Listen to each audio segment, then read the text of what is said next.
அண்மை செய்தி. கடந்த அதிமுக ஆட்சியில் ஸ்காட்லாந்து காவல்துறைக்கு இணையாக இருந்த தமிழ்நாடு காவல்துறை தற்போது மிகவும் மோசமான நிலைக்கு சென்றுவிட்டதாக சட்டப்பேரவையில் எதிர்க்கட்சித் தலைவர் எடப்பாடி கே பழனிசாமி குற்றம் சாட்டிய நிலையில் நிர்வாக திறனற்ற ஸ்டாலின் அரசு எதிர்க்கட்சித் தலைவரின் உரையை நேரலை செய்யாமல் துண்டித்துள்ளது. இதுகுறித்த கூடுதல் விவரங்களை தலைமை செய்தியாளர் ஜெயக்குமார் வழங்க கேட்கலாம். வணக்கம் ஜெயக்குமார், கூடுதல் விவரங்களை வழங்கலாம். வணக்கம் அருண். இன்றைக்கு தமிழக சட்டமன்றத்தில் காவல்துறை மானிய கோரிக்கை மீதான விவாதம் நடைபெற்றுக் கொண்டிருக்கிறது.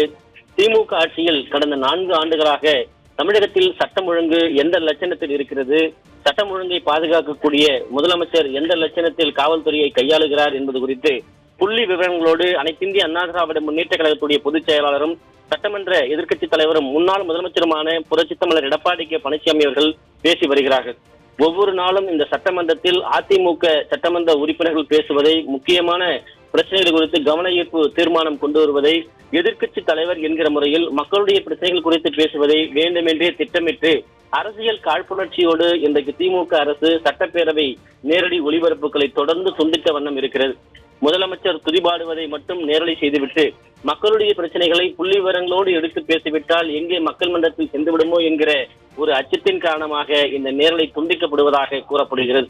இன்றைக்கு அனைத்திந்திய அண்ணா திராவிட முன்னேற்ற கழகத்துடைய பொதுச் செயலாளர், சட்டமன்ற எதிர்க்கட்சித் தலைவர், முன்னாள் முதலமைச்சர் புரட்சித் தமிழர் எடப்பாடி கே பழனிசாமி அவர்கள் காவல்துறை அதிமுக ஆட்சி காலத்தில் ஸ்காட்லாந்து யார்டுக்கு நிகராக எப்படி சிறப்பாக செயல்பட்டது, சட்டம் ஒழுங்கு எப்படி கட்டுக்குள் இருந்தது, தமிழகம் எப்படி அமைதி பூங்காவாக திகழ்ந்தது, மக்கள் எப்படி நிம்மதி பெருமூச்சு விட்டனர், 4 ஆண்டுகளாக திமுக ஆட்சியில் சட்டம் ஒழுங்கு அடிபாதாளத்துக்கு சென்றிருக்கிறது, அதே போன்று பெண்களுக்கு பாதுகாப்பு இல்லை, 3 வயதிலிருந்து 80 வயது வரை ஒரு பெண் கூட தனிமையில் இருக்க முடியாத ஒரு நிலையை இன்றைக்கு திமுக அரசு உருவாக்கி இருக்கிறது.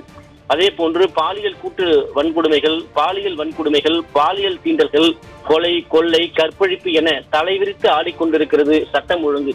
மற்றொரு புறம் ganja chocolate, ganja cake, methamphetamine, brown sugar, LSD stamp, அப்புறம் போதை மாத்திரைகள், இப்படி எண்ணற்ற அதாவது அறியாத போதை வஸ்துக்கள் எல்லாம் தமிழகத்தில் இன்றைக்கு காட்டாராய் ஓடிக்கொண்டிருக்கிறது என்பது குறித்து தன்னுடைய விளக்கமாக பேசி வருகிறார்.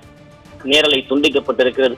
காவல்துறை எந்த அளவுக்கு சிறப்பாக செயல்பட்டது என்று கூறினால் அது புரட்சித் தலைவி அம்மாவுடைய காலத்தில் இருந்த அம்மாவுடைய அரசு தான் அந்த காவல்துறை சுதந்திரமாக செயல்பட்டது, சட்டம் ஒழுங்கு கட்டுக்குள் வைக்கப்பட்டிருந்தது. ஆனால் இன்றைக்கு வேலையே பயிரை மேய்வது போல காவல்துறையினரே மக்கள் சட்டம் ஒழுங்கு சீர்குலைக்கு காரணமாக இருப்பதும், காவல்துறையினருக்கு பாதுகாப்பு இல்லாமல் இருப்பதும் திமுக ஆட்சியில் ஒரு மிகப்பெரிய சட்டம் ஒழுங்கு சீர்கேடாக இருக்கிறது என்று குற்றம் சாட்டியிருக்கிறார்.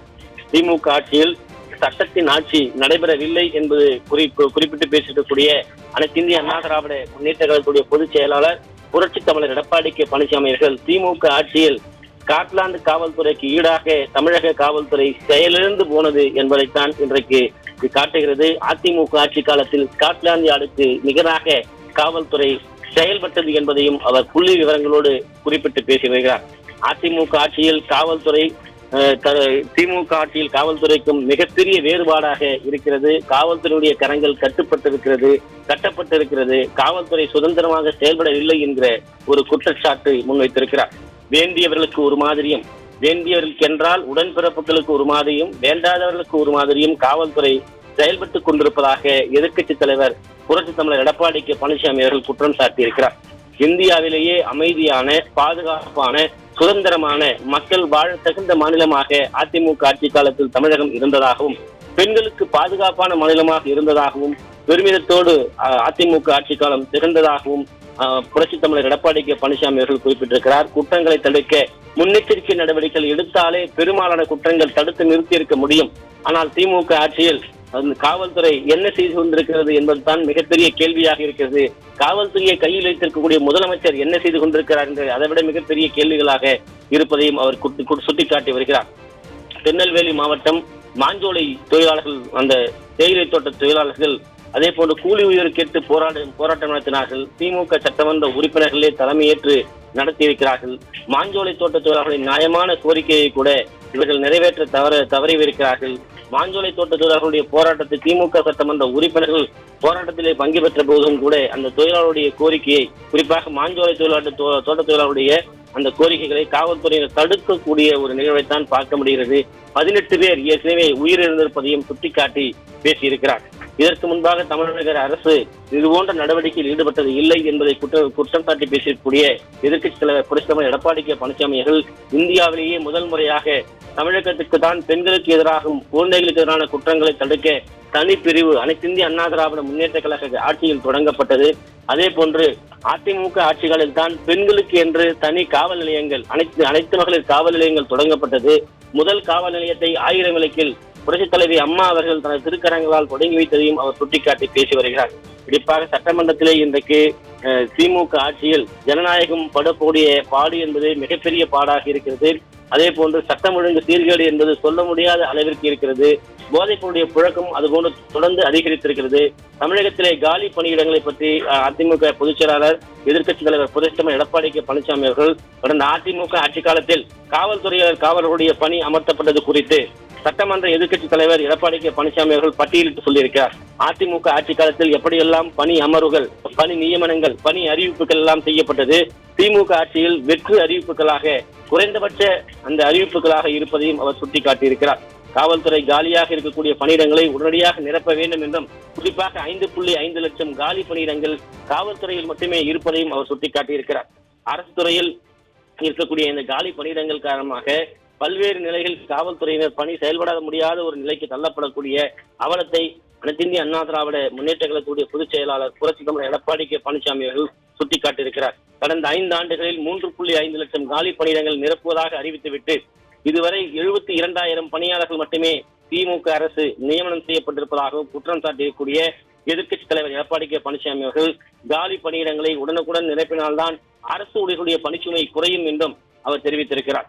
அதிமுக ஆட்சியில் சுமார் 4 லட்சம் சிசிடிவி கேமராக்கள் பொருத்தப்பட்டு கண்காணிக்கப்பட்டதாக அனைத்திந்திய அண்ணா திராவிட முன்னேற்ற கழகத்துடைய பொதுச் செயலாளர் சட்டமன்ற எதிர்க்கட்சித் தலைவர் முன்னாள் முதலமைச்சர் புரட்சித் தலைவர் எடப்பாடி கே பழனிசாமி அவர்கள் புள்ளி விவரங்களோடு தெளிவாக எடுத்துரைத்து வருகிறார். அதிமுக ஆட்சியில் பொருத்தப்பட்ட சிசிடிவி கேமராக்கள், அந்த கண்காணிப்பு கேமராக்கள் தற்போது பழுதடைந்து, அதாவது சாலையை பார்க்க வேண்டிய கேமராக்கள் பூமியை பார்த்துக் கொண்டிருப்பதாகவும், பூமியை பார்க்கக்கூடிய கேமராக்கள் வானத்தை பார்த்துக் கொண்டிருப்பதாகவும், திமுக ஆட்சியில் கேமராக்கள் கூட எங்கே பார்க்க வேண்டும் என்பது தெரியாமல் தவித்துக் கொண்டிருப்பதை அவர்கள் சுட்டிக்காட்டி பேசி வருகிறார்கள். குறிப்பாக குற்றங்கள் நடைபெறக்கூடிய, தடுக்கக்கூடிய இந்த சிசிடிவி கேமராக்கள் மிக முக்கியத்துவம் வாய்ந்ததாக குற்ற வழக்குகளில் இருக்கிறது. அதை கூட பாதுகாப்பதற்கு திமுக அரசு தவறிவிட்டது என்று குற்றம் சாட்டியிருக்கிறார். மாநகராட்சி, நகராட்சி, பேரூராட்சி சாலைகளில் முக்கிய சந்திப்புகளில் கேமராக்கள் உடைந்திருக்கிறது, பழுதாகி இருக்கிறது, செயல்படாமல் இருக்கிறது, ஒயர்கள் துண்டிக்கப்பட்டிருக்கிறது. குறிப்பாக சிசிடிவி கேமராக்கள் எதற்காக பொருத்தப்பட்டோம் என்பது கூட அந்த பயன் கூட தெரியாத நிலையில் தான் இன்றைக்கு காவல்துறை, மாநகராட்சி, நகராட்சி, பேரூராட்சி முக்கிய பகுதியினுடைய இந்த செயல்பாடுகள் இருக்கிறது. குறிப்பாக வாகனுடைய எண்ணிக்கை நாளுக்கு நாள் அதிகரித்து வருவது போல வாகன விபத்துகளும் தொடர்ந்து அதிகரித்து வருகிறது. எனவே சிசிடிவி காட்சிகள் மூலமாகத்தான் இந்த குற்றச்சம்பவங்களை கண்டறிவதற்கும், யார் மீது என்ன தவறு இருக்கிறது என்பதை அறிவதற்கும் மிக முக்கிய காரணிகளாக இருக்கிறது. அப்படிப்பட்ட சிசிடிவி கேமராக்களை கூட பாதுகாப்பதற்கு ஸ்டாலினுடைய அரசு தவறி இருக்கிறது என்று இன்றைக்கு சட்டமன்றத்திலே எதிர்க்கட்சித் தலைவர் புரட்சித் தலைவர் எடப்பாடி கே பழனிசாமி அவர்கள் பேசி வருகிறார். சாலை விபத்துக்களை குறைக்கவும், தடுக்கவும், அதிக விழிப்புணர்வை ஏற்படுத்தவும், விபத்துக்கள், போக்குவரத்து நெரிசல் ஏற்படுகிற போது கூடுதல் போக்குவரத்து காவலர்கள் பணியில் அமர்த்தி நடவடிக்கை எடுக்க வேண்டும் என்று தெரிவித்திருக்கிறார்.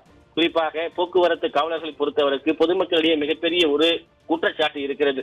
காவல்துறையினர் ஆங்காங்கே, அதாவது தலைக்கவசம் அணியவில்லை, அவர்களுக்கு லைசன்ஸ் இல்லை, அதே போன்ற வாகனங்களுக்கு காப்பீடு இல்லை, ஏனென்றால் அவருடைய வாகனங்களில் பெட்ரோல் இல்லை என்று கூட இவர்கள் அபராதம் விதிக்கக்கூடிய அளவில் தான் காவல்துறையினுடைய போக்குவரத்து காவல்துறைய செயல்பாடுகள் இருக்கிறது.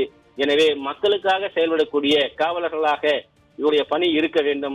அதிக போக்குவரத்து, அதிக சிக்னல்கள் பகுதியில் மக்கள் தவிர்க்கக்கூடிய இடங்களிலே இவருடைய பணி என்பது மக்களுடைய சேவை சார்ந்த பணியாக இருக்க வேண்டும் என்பதை அனைத்திந்திய அண்ணா திராவிட முன்னேற்ற கழகத்துடைய பொதுச் செயலாளர் புரட்சி தமிழர் எடப்பாடி கே பழனிசாமி அவர்கள் பிரதான சட்டமன்ற எதிர்க்கட்சி தலைவர் என்கிற முறையில் சட்டமன்றத்திலே தனது கருத்துக்களை எடுத்துரைத்து வருகிறார். நேரலை துண்டிக்கப்பட்டாலும் தனது கருத்துக்கள் மக்களுக்கு செல்ல வேண்டும், மக்களுடைய பாதுகாப்பிற்காகத்தான் அரசு என்பதை அவர் சட்டமன்றத்திலே பேசி வரக்கூடிய அந்த நிலையை நம்மால் பார்க்க முடிகிறது. விபத்துக்கள் நடக்கிற பகுதி, போக்குவரத்து நெரிசல் மிகுந்த பகுதியில் கண்டறியப்பட்டு இருக்கிறதா இந்த ஆட்சியில் என்கிற ஒரு கேள்வியை அவர் எழுப்பியிருக்கிறார். ஹாட்ஸ்பாட் எனப்படக்கூடிய இடங்கள் கண்டறியப்பட்டுள்ள நிலையில் விபத்தையும் போக்குவரத்து நெரிசலையும் சீர் செய்ய தேவையான நடவடிக்கைகள் மேற்கொள்ளப்பட்டிருக்கிறதா, போதிய அளவில் அதற்காக நிதி ஒதுக்கப்பட்டிருக்கிறதா, இப்படி சரமாரியான கேள்விகளை அனைத்திந்திய அண்ணா திராவிட முன்னேற்ற கழகத்துடைய பொதுச் செயலாளர் புரட்சி தமிழர் எடப்பாடி கே பழனிசாமி அவர்கள் சட்டமன்றத்திலே எடுத்துரைத்து வருகிறார். இந்த அரசுக்கு அதாவது வழியும் தெரியவில்லை, எங்கே பயணித்துக் கொண்டிருக்கிறோம் என்பதும் தெரியவில்லை, போகக்கூடிய இடமும் தெரியவில்லை என்கிற நிலையில்தான் திமுக அரசினுடைய செயல்பாடுகள் இருக்கிறது. வாகன ஓட்டிகள் பற்றியோ அவருடைய உயிரிழை பற்றியோ ஏற்படக்கூடிய இழப்புகள் பற்றியோ இந்த அரசுக்கு கவலை இல்லை. ஏனென்றால் அப்படி இருந்திருந்தால் இதற்காக எந்தெந்த பகுதியில் மிகப்பெரிய விபத்துக்கள் ஏற்படக்கூடிய பகுதி, போக்குவரத்து நெரிசல் மிகுந்த பகுதி என்பதையெல்லாம் கண்காணித்து அதற்கு உரிய நடவடிக்கைகளை, அந்த பிரச்சனைகளை களைவதற்கான நடவடிக்கைகளை, விபத்துக்களை குறைப்பதற்கான நடவடிக்கைகளை, போதிய விபத்து குறித்து விழிப்புணர்வு ஏற்படுத்தக்கூடிய நிலையை இந்த அரசு உருவாக்கி இருக்கும். ஆனால் இந்த அரசு அதை பற்றியெல்லாம் கவலைப்பட்டதாகவே தெரியவில்லை என்று எதிர்க்கட்சி தலைவர் புரட்சி தமிழர் எடப்பாடி கே பழனிசாமி அவர்கள் குற்றம் சாட்டி இருக்கிறார்கள். தொடர்ந்து இன்றைக்கு காவல்துறை மானிய கோரிக்கையின் மீதாக திமுக அரசு கடந்த 4 ஆண்டுகளில் எப்படியெல்லாம் செயலிழந்திருக்கிறது, காவல்துறை செயல்பாடுகள் எப்படி இருக்கிறது, மக்களுக்கான நண்பன் என்று சொல்லக்கூடிய காவல்துறை வேலியே பயிரை மேய்வது போல இருக்கக்கூடிய அவலத்தையும் சுட்டிக்காட்டி தொடர்ந்து பேசி வருகிறார்கள். சட்டமன்றத்திலே இன்றைக்கு புள்ளி விவரங்களோடு ஒவ்வொரு துறை சார்ந்த காலி பணியிடங்கள், அதே போன்று காவல்துறையுடைய செயல்பாடற்ற தன்மை, இதனால் தமிழகம் எப்படி சீர்குலைந்து போயிருக்கிறது என்பதையும் அவர்கள் சுட்டிக்காட்டி இருக்கிறார்கள். காவல்துறை என்பது முதலமைச்சருடைய கையிலே இருக்கக்கூடிய ஒரு துறை. அப்படி கையிலே வைத்திருக்கக்கூடிய முதலமைச்சர் என்ன செய்து கொண்டிருக்கிறார் என்கிற மிகப்பெரிய கேள்வியை அவர் வலுவாக சட்டமன்றத்திலே முன்வைத்துக் கொண்டிருக்கிறார்கள். போக்குவரத்து இந்த இடையூறுகள், போக்குவரத்து பாதிப்புகள், விபத்துக்கள், அதற்கு தேவையான காரணிகள் இவற்றையெல்லாம் கொண்டு உடனடியாக அதற்கு தேவையான நிதி ஒதுக்கப்பட வேண்டும். ஆனால் இதுவரை ஒதுக்கப்படவில்லை என்பதையும் அவர் சுட்டிக்காட்டி பேசி வருகிறார்.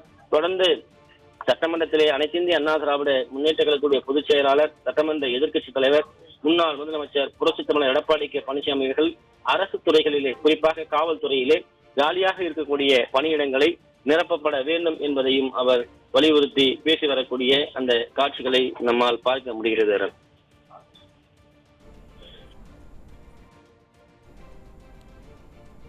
விரிவான தகவல்களை வழங்கியமைக்கு நன்றி ஜெயக்குமார்.